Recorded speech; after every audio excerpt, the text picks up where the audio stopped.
HOA cop parked on my ranch without asking, so Grandpa dragged his truck into the creek. Have you ever experienced someone invading your private space, acting with complete impunity, as if their uniform grants them unlimited power over your life? For young Ethan, it was a normal summer day on his grandpa's ranch that quickly turned into a showdown over property rights and respect. Ethan loved summers on Grandpa Joe's sprawling Texas ranch. It was a place of endless dusty roads, ancient oak trees, and the constant hum of cicadas. Grandpa Joe, a man as weathered and rooted as the land itself, had taught Ethan everything about respect. Respect for the land, for the animals, and for one's own boundaries. But that tranquility was shattered one sweltering afternoon when a gleaming, oversized pickup truck, emblazoned with Rivertown Estates security on its side, rumbled through their main gate. It wasn't just on their property. It was parked smack in the middle of their main pasture, right next to the historic, babbling creek. The driver, a man in a crisp uniform with a badge, stepped out, already on his phone, seemingly oblivious to the cattle grazing nearby or the private property signs dotting the fence line. Then, she emerged from the truck's passenger seat. Officer Bethany Thorne, the self-appointed enforcement arm of the Rivertown Estates HOA, new, upscale development bordering Grandpa Joe's land. Bethany, with her severe bun and an air of unshakable authority, marched directly towards the creek, ignoring Ethan and Grandpa Joe, who were working nearby. "This is it, Officer Jenkins," she declared into her phone, her voice piercing the quiet afternoon. "The infamous recreational creek that those people keep polluting with their livestock." She pointed vaguely at Grandpa Joe's prized longhorn cattle. "They're damaging our delicate ecosystem and lowering property values for the esteemed residents of Rivertown Estates. We need to establish a permanent surveillance point here. Your truck is perfectly positioned." The main conflict was stark. Bethany was not just trespassing. She was claiming a section of their private creek as a public nuisance, all to satisfy the improving grievances of the new HOA residents and, more importantly, to assert her dominance. Her self-importance was a bitter pill. Grandpa Joe, his face a mask of calm fury, slowly walked towards them, Ethan trailing behind. "Ma'am," he drawled, his voice low and steady, "you're on private property. This creek runs through my land, and it's pristine. My cattle have been drinking from it for 50 years. Bethany spun around, her eyes cold. "And who are you?" she snapped, looking down her nose at his worn overalls. "I am Officer Thorne, head of Rivertown Estate Security, and I've received numerous complaints about this creek.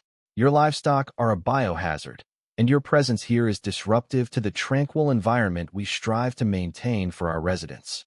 Her tone was dismissive, utterly condescending, as if Grandpa Joe and his ranch were nothing more than an inconvenient obstacle to her perfect suburban vision.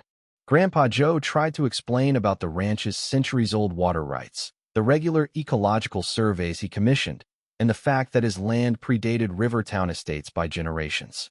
He even offered to show them the pristine condition of the creek downstream. But Bethany simply scoffed, waving a dismissive hand. "We have our own experts, sir. And frankly, your rural charm is interfering with our modern, upscale development. This creek will be designated a protected natural resource by the HOA, and your livestock will be rerouted." Effective immediately, she turned back to the truck, pulling out a pair of binoculars. "Officer Jenkins, maintain your position. We'll be here all day." She believed her word was law, utterly convinced of her own superior judgment. Days turned into a grueling standoff. Bethany and her officer remained parked by the creek, issuing citations for everything from excessive dust from cattle to unauthorized water usage. They even tried to block Grandpa Joe from accessing parts of his own pasture that bordered the creek. Ethan witnessed his grandpa, usually so stoic, growing increasingly frustrated and heartbroken by the blatant disrespect for his heritage. Then, disaster struck. The main water pump for the ranch, critical for supplying water to the cattle troughs and the house, suddenly failed. Grandpa Joe, after hours of trying to fix it, realized it was a major, expensive malfunction. He suspected foul play but had no proof. The cattle, thirsty and restless, began to drift towards the creek, their only alternative. As he watched his grandfather's distress, Ethan noticed something strange.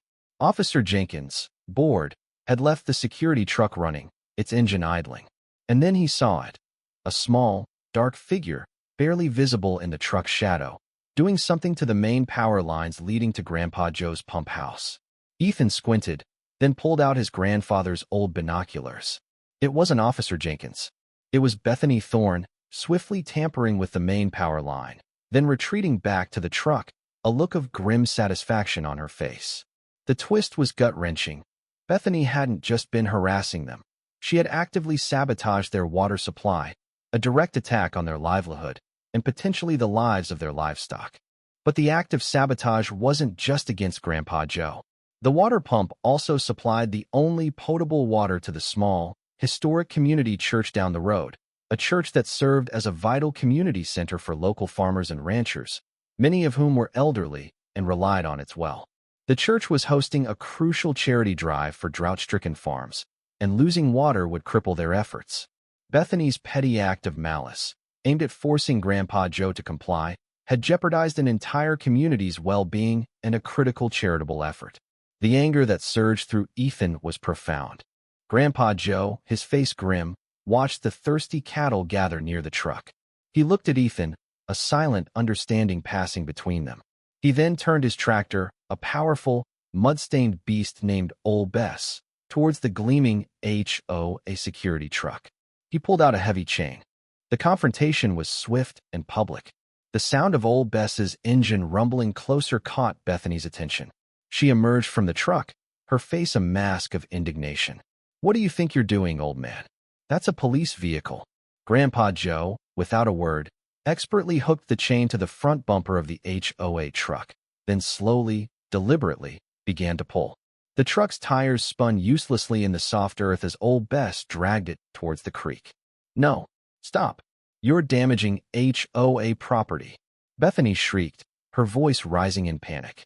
"This is illegal." She tried to unhook the chain, but Grandpa Joe kept pulling, his weathered face set in stone. The truck slid down the embankment, hitting the water with a splash. Bethany gaped, utterly horrified. Just then, a dust cloud appeared on the horizon, and a caravan of vehicles, including news vans and several pickup trucks, roared onto the ranch. Leading them was Sheriff Brody, a stern but fair man who had known Grandpa Joe his whole life. With him was Ms. Albright, a prominent environmental lawyer known for her work protecting family farms. They were alerted by a frantic call from the church deacon, who had noticed the water supply issues and connected it to the ongoing dispute.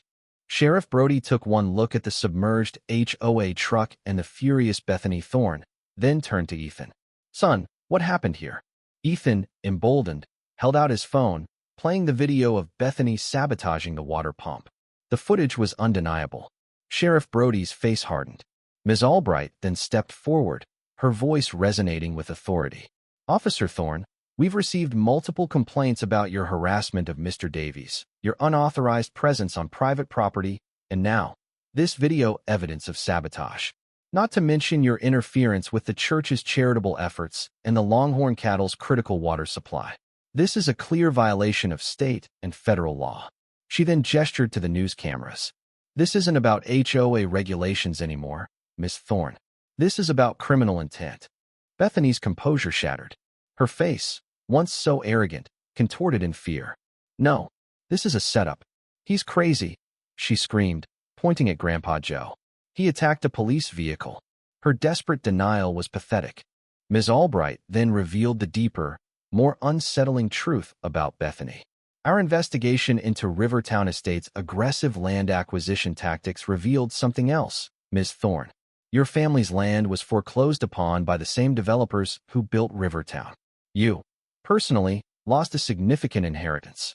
It appears your zeal in enforcing the HOA's rules, and your particular animosity towards longtime landowners like Mr. Davies, stems from a desperate attempt to regain control and lash out at those who, in your mind, represent the old order that contributed to your personal loss." It wasn't a justification, but a chilling insight into the bitter resentment that fueled her abusive power. The downfall was immediate and brutal. Bethany Thorne was arrested on multiple charges, including property damage, criminal mischief, and abuse of power.